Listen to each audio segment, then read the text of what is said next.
أنا اسمي سمية وشاح عمري 11 سنة من قطاع غزة যুদ্ধবিধ্বস্ত গাজায় যখন চারদিকে শুধুই ধ্বংসস্তূপ, ঠিক এরই মাঝে দাঁড়িয়ে গাজার সেই চিত্রই তুলে ধরছে শিশু সাংবাদিক সুমাইয়া উষা।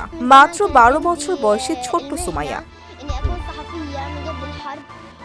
গেল বছর মাথায় প্রেস রাখা হেলমেট ও ভেস্ট পরা অবস্থায় তার সেই সাংবাদিকতার একটি ভিডিও ভাইরাল হয়। আবারও নতুন করে আলোচনায় আসলো সেই ভিডিওটি। ধ্বংসস্তূপের উপর দাঁড়িয়ে যুদ্ধের ভয়াবহতার সব শেষ তথ্য আল জাজিরার পর্দায় তুলে ধরছেন এই শিশু সাংবাদিক।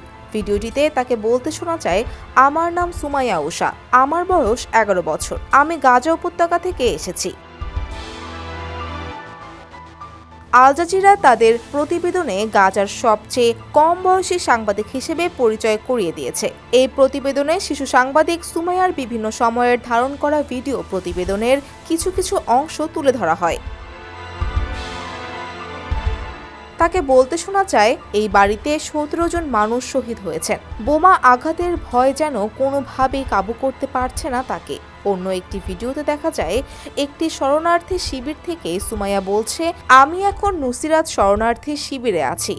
এখানে ঘর হারানো মানুষ আশ্রয় নিয়েছে, যারা মৃত্যু থেকে বাঁচতে দক্ষিণ গাজা শহর রাফা থেকে পালিয়ে এসেছে। বয়সে ছোট হলেও দায়িত্ব পালন করছে একজন পেশাদার সাংবাদিকের মতো।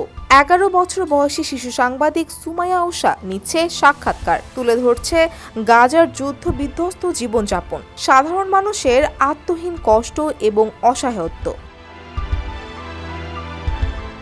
গাজায় ইসরায়েলে আগ্রাসন শুরুর আগে থেকেই সুমাইয়ার স্বপ্ন ছিল সাংবাদিক হওয়ার, কিন্তু জন্মভূমির ভয়াবহ সংকট তাকে 11 বছর বয়সেই ঠেলে দেয় বাস্তবতার সামনে। সুমাইয়া উষা বলেন, ছোটবেলা থেকেই আমি সাংবাদিক হতে চাইতাম, অন্যান্য সাংবাদিকদের নকল করতাম। এখন আমি নিজেই সাংবাদিকতা করছি, এটা বিশ্বের সামনে আমার নিজেকে প্রমাণের সুযোগ। আল জাজিরাকে সুমাইয়া জানায়, সে শিরিন আবু আকলেহের মতো সাংবাদিক হতে চান, যিনি ছিলেন আল জাজিরার একজন সাংবাদিক। ইসরায়েলের অধিকৃত ফিলিস্তিনের শহর জেনিনে ইসরায়েলি বাহিনীর হামলায় নিহত হন। শিশু সাংবাদিক সুমাইয়া জানে তার কাজে ঝুঁকি আছে, যে কোনো মুহূর্তে হতে পারে টার্গেট। তবুও তার চোখে কোনো ভয় নেই। ঝুঁকি নিয়ে সংবাদ প্রচারের কাজ করতে সুমাইয়া ভয় পান না বলে তিনি জানান। তিনি আরো বলেন, যখন তিনি সাংবাদিকতার কাজে বের হন তখন তিনি আল্লাহর উপর ভরসা করেন।